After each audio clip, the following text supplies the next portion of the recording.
A lot of people are concerned that their retirement accounts are protected from divorce, from lawsuits, from IRS liens, from judgments, but mainly lawsuits. And so I wanted to break that down. It's actually not a complicated issue once you understand the basic fundamental principles. I've long been a believer that most of our students are not saving enough money in their retirement accounts. And that's not necessarily our fault. Retirement accounts are complex, and we don't understand them. And there's so many different types and so many different options. And oh my gosh, the employer has some, and then we have employee-funded ones and self-employed ones, and how much can you put in, and what can you do with it, and it's complicated, and there's always a fear that somebody's got their little hand in the pocket in the pie, and so we go back to what we do best.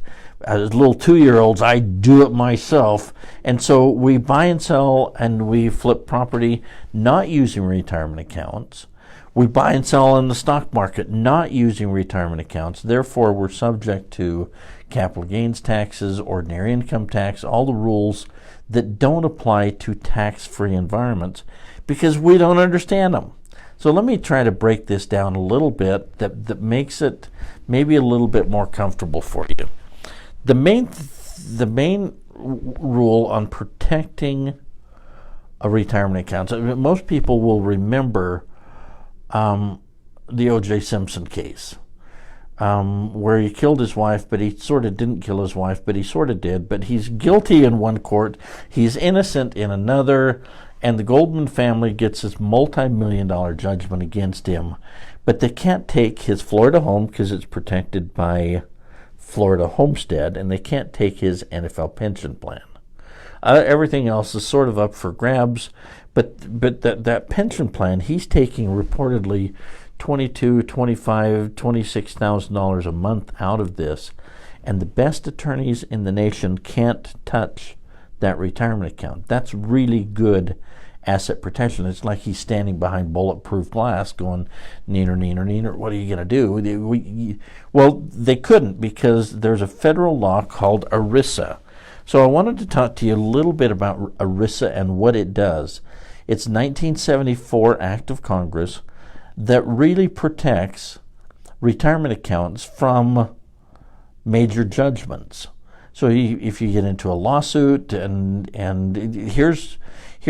the qualifying rule is whether your plan meets ERISA standards, and it kind of comes down to this. Here, I've listed here on the screen plans that are protected, which would be profit sharing plans, 401ks, 403bs, deferred comp plans, health maintenance plans, health savings accounts, if they were employer funded. Now that seems to be the predominant rule on all of these plans. Now that doesn't mean you can't match. If the employer puts some into your 401k and you match that, or into a pension plan or a simple or welfare, and you're contributing as well, that's okay because it was employer funded. Therefore, it's protected by ERISA. Those plans that are not protected, and this is something that people need to stand up, church-funded plans. If the church set up the plan but you contributed all the money to it, or like a thrift savings plan. The military, a lot of them are wonderful military. If you've put in all the money but the federal government didn't, then it's a thrift savings plan, and it's therefore not IRA or not ERISA protected. Now this is really critical. So Roth IRAs, I contributed my $6,000 a month or $5,000 or $7,000, whatever my limit was, but it's not protected by ERISA. Traditional IRAs, KEO plans, because again they're self-funded. They're even if I'm self-employed, over here if you're self-employed and your corporation, your business contributes, then it's an employer funded. Now this is a very important distinguishment because one is protected by federal law, ERISA, and those that are on the right side are not protected by ERISA. Now that doesn't mean you're hanging out there, because every state will have some protections but not federal protection. And some states are a little, there's 4 states that I know of that will protect a traditional but not a Roth. And some states will protect up to, let's say like Wisconsin or Minnesota, up to $66,000. Everything else is open to a judgment creditor. Or you've got California that will protect what the judge allows, and then they go, yeah, that's a little excessive. You don't need $5 million in your retirement account. We're going to open it up to a judgment creditor. And they're giving the judges a lot of leeway to determine what's protected and what's not. But these are non-ERISA protected plans. The ERISA ones were fairly safe on protecting them, except you have to understand that all plans are subject to these exceptions, and that is child support obligations, divorce.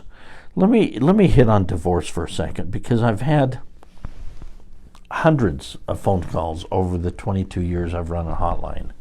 And usually men calling and saying, look, we're getting divorced. Why does my wife get half of my 401k? Well, the answer is because in the eyes of the court, it was a partnership. Well, she didn't contribute to the 401k. I know. But it was a partnership. If she was staying home raising the kids, or she had a lesser job, or whatever your marital arrangement was, it was probably a 50-50 arrangement. Maybe she contributed to the house payment. Maybe she did stay home, watch the kids. Maybe she did, I don't know, whatever. But while you were married, that was a partnership, and in the eyes of the court, in most states, that will be deemed as a partnership. Therefore, it's subject to divorce laws of splitting it 50-50 or however the divorce judge. So divorce, that will trump ERISA laws. Bankruptcy, if you're going through bankruptcy, and bankruptcy is a little funny in that if you just put in, I'm going to declare bankruptcy, I'm going to fund as much as I can. I put $58,000 into my SEP or simple plan, and therefore, you can't touch it. That would not work. So if it's been in there for several years, it was clearly for retirement, that will probably be protected from bankruptcy. However, if there was fraud, or if there was negligence or any criminal activity, that's an exception. Or if it was a last-minute kind of deathbed funding, those contributions would not be protected from bankruptcy. And then IRS debts and obligations are also not protected from even federal laws. Now, if that money has been in there for 5, 10, 15, 20 years, it may be protected from an IRS lien, but I wouldn't count on it. So those are some basic rules, but the main thing that our students need to understand is what is ERISA, what is protected, what plans are protected, and what plans are not. All of them are tax-free plans, but they may not be exempt from lawsuits. So as easy as I can define, that's sort of, that will, I think, answer most of the questions. How do I protect my retirement account? And frankly, if you've got an ERISA protected plan, you really don't need anything more than that federal law.